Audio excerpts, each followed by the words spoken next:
નમસ્કાર દર્શક મિત્રો, હું જપન શાહ કાનમ એક્સપ્રેસ ન્યૂઝમાં આપનું સ્વાગત છે।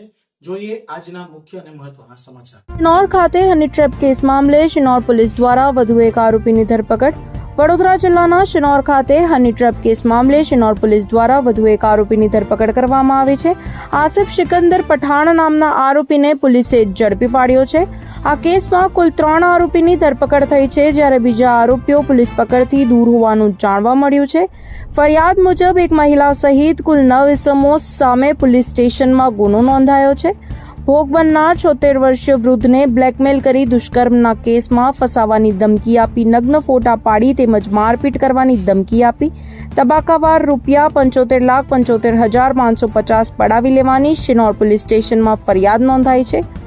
ભોગ બનનાર વૃદ્ધ તારીખ 6 ફેબ્રુઆરી 2026ના રોજ શિનોર પોલીસ સ્ટેશનમાં સત્તાવાર ફરિયાદ નોંધાવી હતી।